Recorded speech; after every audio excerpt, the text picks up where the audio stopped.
کنار گذاشته شدن سی-صدهای ایرانی بعد از حمله اسرائیل حقیقت داره؟ دلیل دیده نشدن سی-صدهای ایرانی در 3 ماه اخیر چیست؟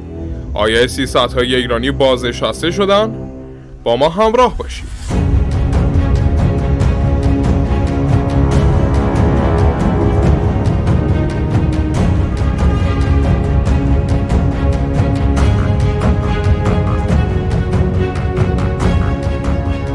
بعد از عملیات روزهای توبه اسرائیل در آبان ماه امسال بود که شایعات زیادی حول محور عملکرد سی-صدهای ایرانی پخش شد و طبق گفته‌های برخی منابع غربی عربی تعدادی از گردان‌های سی-صدهای ایرانی مورد حمله ریزپرنده‌ها و موشک‌های اسرائیلی قرار گرفتند و در طی این عملیات خرابکاری که بخش ریزپرنده‌هاش از داخل خاک ایران انجام شده بود، تعدادی از رادارها و سامانه‌های فرماندهی این پدافند روسی را مورد اصابت قرار دادند.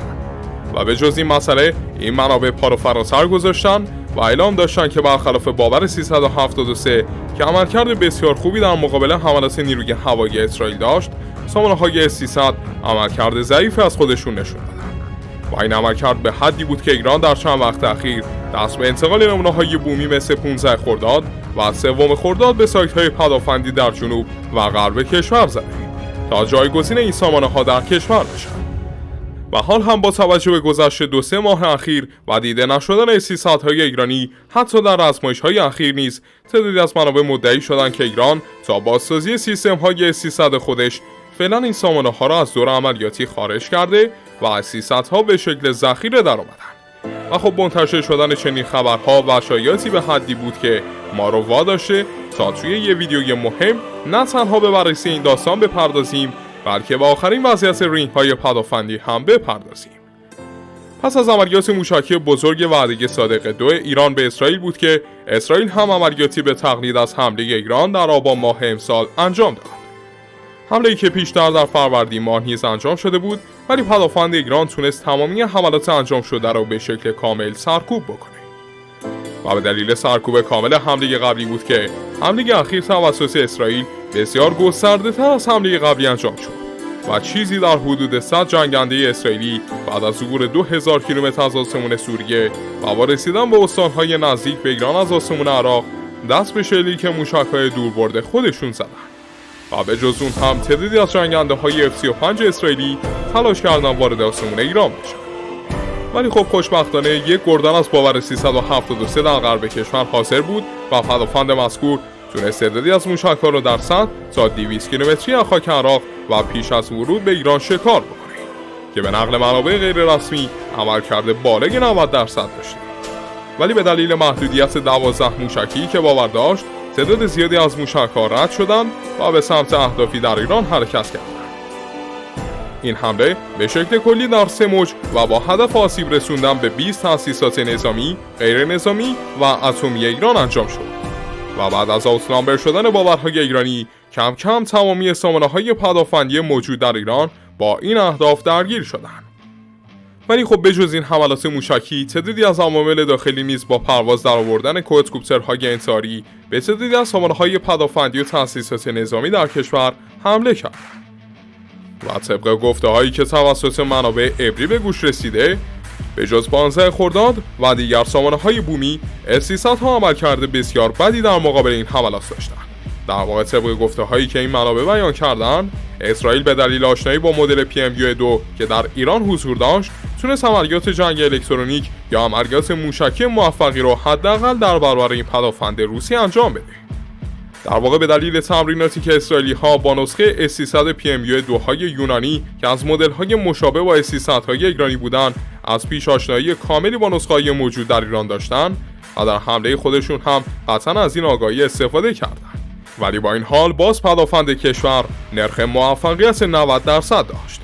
اما خب S-300 ایرانی چه ویژگی‌هایی داشتن و چه آسیب‌هایی به S-300 ایرانی وارد شدند؟ S-300 ایرانی رو میشه پیشرفته ترین پدافند هوایی روسی در ایران دونست که تا پیش از ورود باور پیشرفته ترین سامانه‌های برد بلند ایران حساب میشد. این سامانه از اونجایی که حواشی زیادی در هنگام ورود به کشور داشت و بعد از شکایت رسمی ایران از روسیه به ایران تحویل داده شده بود، حتی در میون مردم ایران هم بسیار شناخته شده است. و پدافند ایران به دلیل برد، رادار و عملکردی که در طول جنگ‌های اخیر نشون داده، حساب بالایی روی این سامانه باز کرده بود و 4 گردان خریداری شده از این سامانه در تمامی نقاط بسیار حساس ایران مثل دفاع از پایتخت، مناطق هسته‌ای در مرکز ایران، جنوب و تأسیسات نفتی عملیاتی بودند و به عنوان اصلی‌ترین پدافند منطقه شناخته می‌شدند. این نسخه‌های ایرانی از سری PM-2 هستند که برخلاف S-300های عادی از آخرین نسخه S-300ها حساب میان و یه جورایی ترکیب از رادار و مرکز فرماندهی S-400 با موشک‌های S-300 هستند. و نکته جالب ماجرا اینه که روس‌ها هنگام تحویل S-300ها حاضر شده بودن حتی S-400ها رو هم به ایران بدن که مخالفت ایران همراه شد. خلاصه کار، پدافند ایران توقع درگیری و شکار بخش زیادی از حملات اسرائیل و آمریکایی‌ها توسط این سامانه داشت و داره و پیش بینی میشد که به عنوان اصلی ترین پدافند ایران در حمله اسرائیل عمل بکنند. ولی خب در طول حمله اسرائیل به ایران روی در طی عملیات‌هایی خرابکاری توسط عوامل داخلی انجام شد. گویا تیم‌های خرابکاری موفق شدن با استفاده از سامانه‌های جنگال و کوادکوپترهای خودشون به گردان‌های پدافندی S-300 در ایران حمله بکنند. و تعدادی از گردان‌ها و لانچرها به این دلیل عملکرد خوبی در طول حملات نداشتند. و یک پست فرماندهی S-300 و یک رادار از این سامانه‌ها کلاً مورد حمله قرار گرفتن و آسیب دیدند. بعد از این جریان بود که بسیاری از منابع این روایت را امری اشتباه می‌دونستند و مدعی هستند که علیرغم حملات اسرائیلی‌ها این سامانه تونسته بخشی از وظایف خودش را انجام بده. ولی خب بر اساس تصاویر ماهواره‌ای تعدادی از سامانه‌ها مورد اصابت ریزپرنده‌ها و یا موشک‌های اسرائیلی قرار گرفتند و بخشی از سوار این سامانه‌ها خنثی شد و مقدار این شایعات به حدی بالا گرفت که گفته شد ایران از سفارش S-400 هم خودداری کرده و میخواد خطوط تولید باور خودش رو که سالی 1 گردان هستش رو 2 برابر بکنه.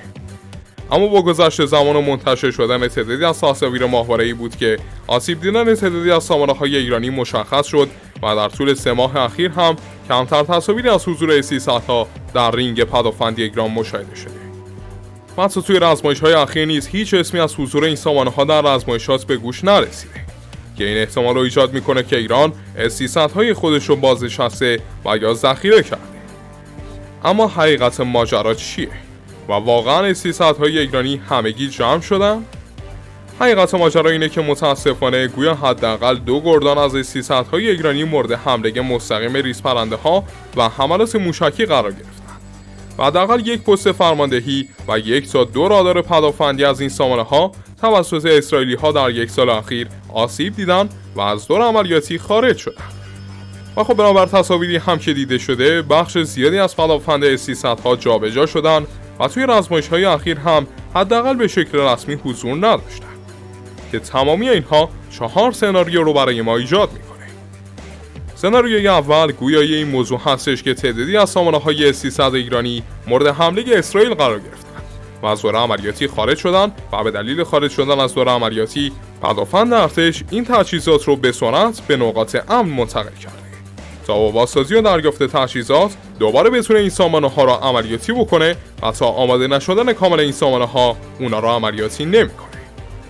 سناریوی دوم اینه که کلاً پدافند ارتش از این سامانه‌ها به دلیل حمله پیشین ناامید شده و به دنبال جایگزینی فوری اونها با نمونه‌های بومی مثل باور یا سامانه‌های دیگری مثل 15 خرداد هستش که درست برد کمتری دارن ولی خب کیفیت راداری بهتری دارن و مهمتر از اون نمونه‌های مشابهش توی کشورهای خارجی نیست و یعنی اطلاعاتی ازشان در دسترس نیست. البته طبق این سناریو احتمال دریافت نمونه‌های S-400 هم به دلیل نیاز فوری ایران هم کاملا صدق میکنه. سناریوی سوم هم گویای اینه که پدافندهای S-300 در زمان حال با ظرفیتی که باقی مونده هنوز عملیاتی هستند.